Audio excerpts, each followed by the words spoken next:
नमस्ते दोस्तों, कैसे हो आप लोग। आई होप आप लोग अच्छे होंगे। मेरा नाम है समर और आप देख रहे हो समर विलवाल्स लोग।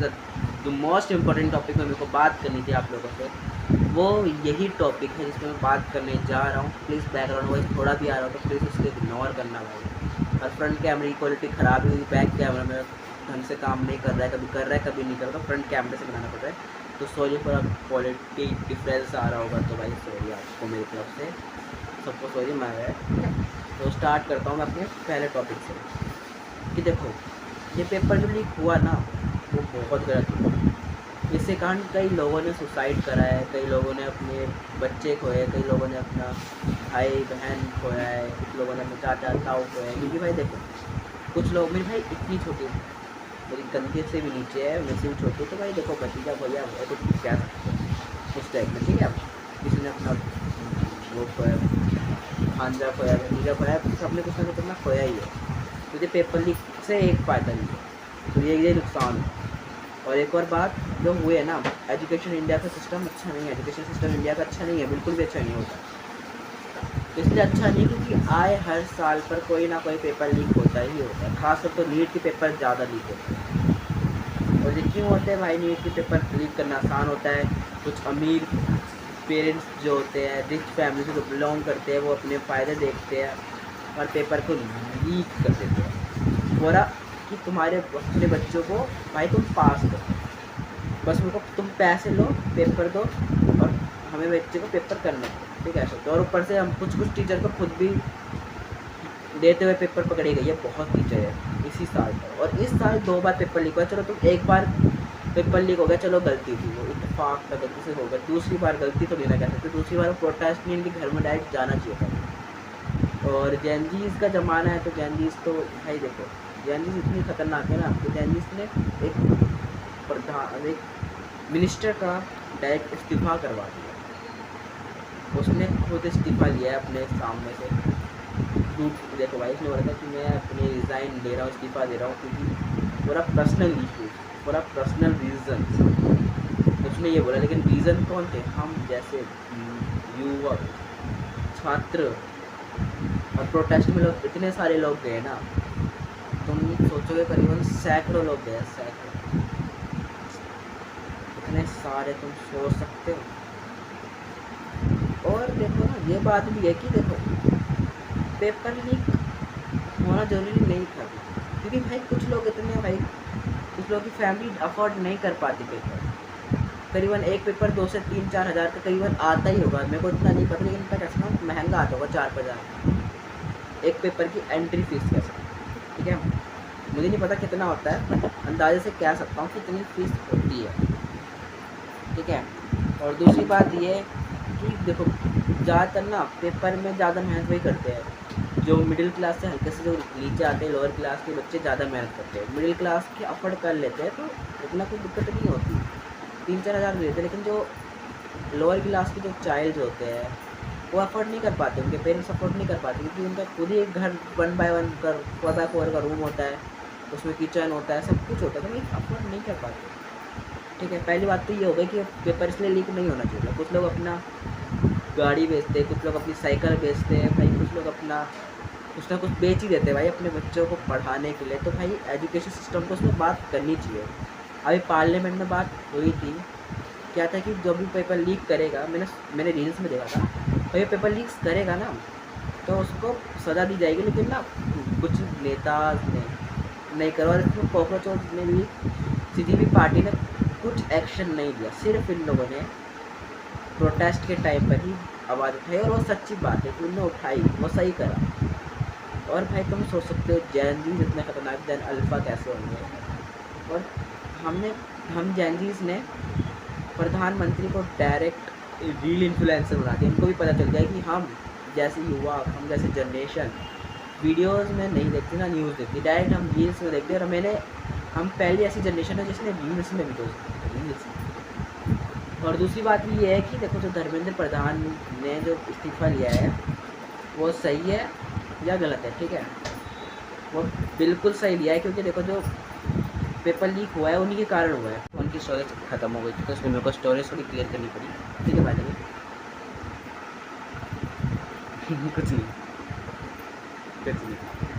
तो मैं ये कह रहा था कि देखो ये एजुकेशन मिनिस्टर भाई कई सालों से पेपर लीक करते हुए आ रहा था। कुछ न्यूज़ चैनल लोग ने भी कवर किया है जो पेपर लीक हो रहे थे, तो इसने भी कुछ इनका भी कुछ हाथ है, ये हाथ है और इन्होंने हाथ बढ़ाया पेपर लीक के खिलाफ। ठीक है, तो ये बात है। एक और ये बात भी है ना, जो हमने सोचा था कि हमें एजुकेशन मिनिस्टर से ये चीज़ बात मिलेगी, वो हमें नहीं मिला। हमें लगा कि पेपर लीक हुआ है, कुछ एक्शन होगा, कुछ नहीं हुआ। उनने उल्टा क्या बोला होगा मुझे पता है, उन लोगों ने उल्टा बोला कि हमें कोई दिक्कत नहीं है, हम इस्तीफ़ा लेंगे ना कुछ करेंगे। और सबसे बड़ा प्रोटेस्ट बिहार में हुआ था। बिहार में बैरिकेटिंग चुरा दी गई थी, बैरिकेटिंग तोड़ दी गई थी। बैरिकेटिंग जो होते हैं ना, उसको गाड़ी की तरह चलाया गया था, वेब पुल करा गया था, ठीक है, रेन डांस किया गया था, और तरफ गेट ही तोड़ दिए। पुलिस वाले पकड़ने आ रहे थे, नेशनल एंथम चल गाना शुरू कर दिया। भाई बिहार में ना पता है क्या हुआ, बिहार ने प्रोटेस्ट को प्रोटेस्ट पर नहीं दिया, प्रोटेस्ट को मजाक में ले दिया भाई, मतलब इन्जॉयबल भाई। दिल से सैल्यूट है भाई बिहारियों को, दिल से। ठीक है, तो by the way back to topic, Jantar Mantar में हम वापस आते हैं। जंतर मंतर में बहुत ज़्यादा भसड़ धसड़ हुई थी। पुलिस वालों ने डंडे के ऊपर कील लगाकर डंडेबाजी करी थी भाई। कुछ लोग घायल हो गए, कुछ लोग मर गए प्रोटेस्ट के दौरान। पर तकरीबन मैंने आज से 4-5 दिन पहले न्यूज़ सुनी थी कि 20 लोग मरे और 20 लोग मरे और 30 लोग घायल हुए, उसमें से बच्चे, लड़कियां, लड़के सब थे। ठीक है भाई, मैं तुम्हें कह रहा हूँ, देखो जो 18 प्लस के लोग जो कर रहे हैं ना भाई, प्रोटेस्ट में जो जा रहे थे, तुम उनको जाने दो।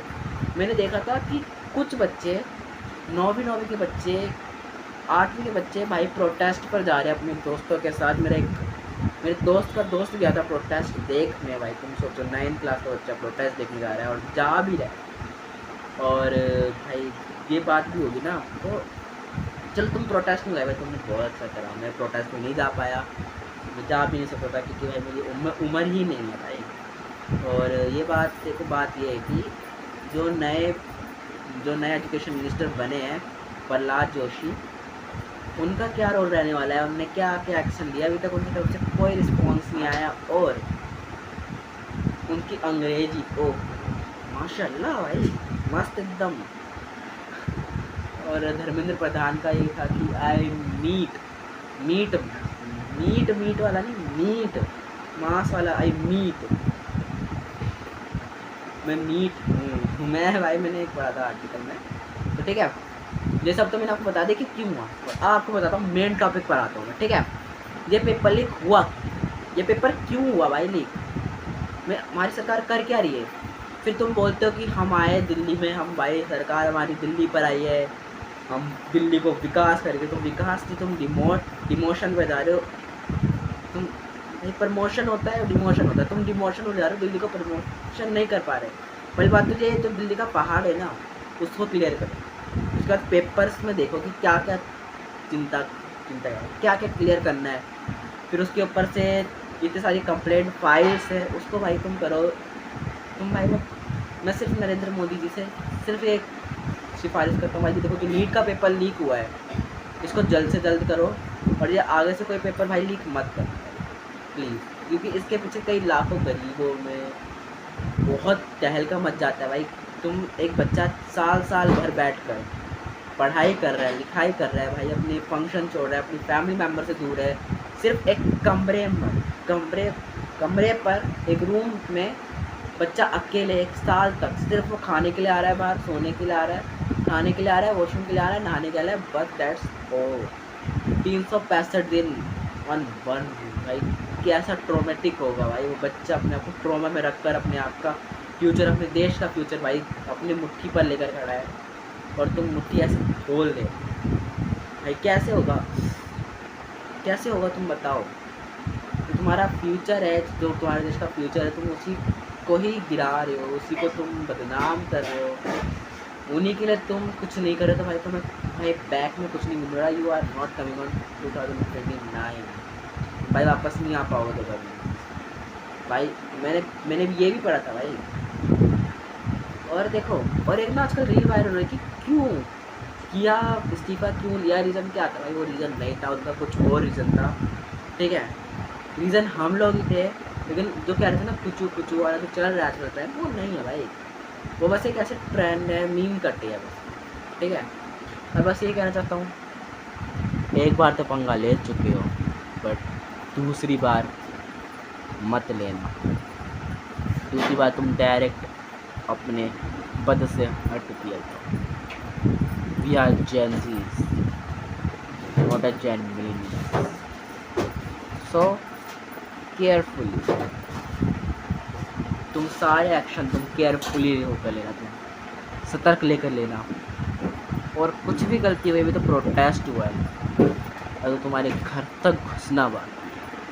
तो बाय बाय, मिलूंगा किसी और टॉपिक पर। आई नो ये टॉपिक थोड़ा लंबा जा चुका है, 7 मिनट से लंबा जा चुका है।